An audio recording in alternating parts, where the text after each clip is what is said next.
Okay, today in class we talked about working memory. That's where the work gets done. One thing to point out, this is where information from long-term memory really becomes very much an active player in interpreting and understanding and processing new information.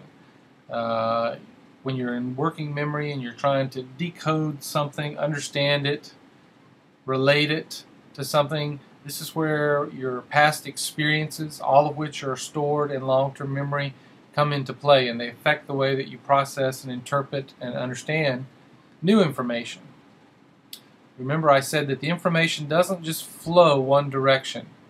It doesn't just flow from left to right, short-term memory, long-term, working into long-term.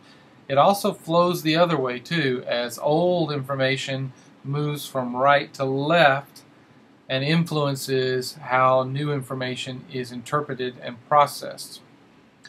Another important thing about working memory is the limits. It's a limited stage in processing. Working memory is not permanent. It has a limit in terms of the amount of information that can be held, and it's limited in terms of the time that information can be held. Now, in terms of the amount, classic experiment, Miller, 1956, it was discovered that the amount of information is 7 plus or minus 2.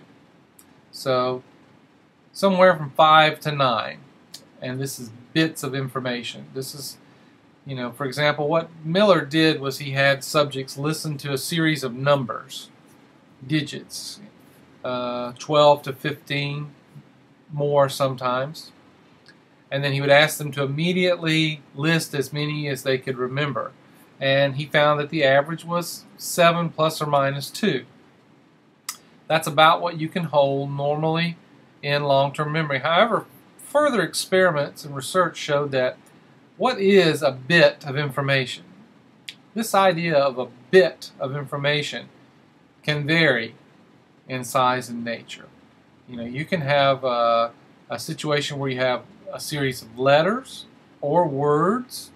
A word can be considered a bit or a letter inside the word.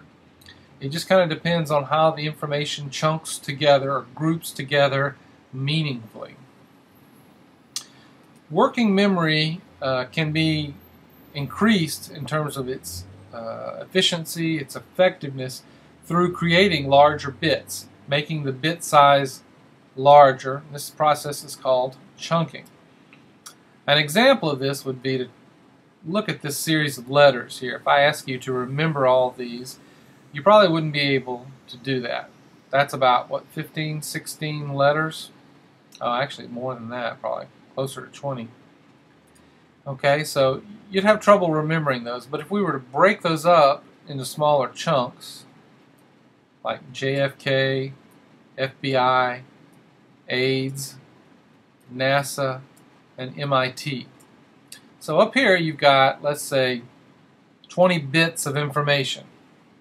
You have to remember 20 different things. Down here, how many do you have to remember?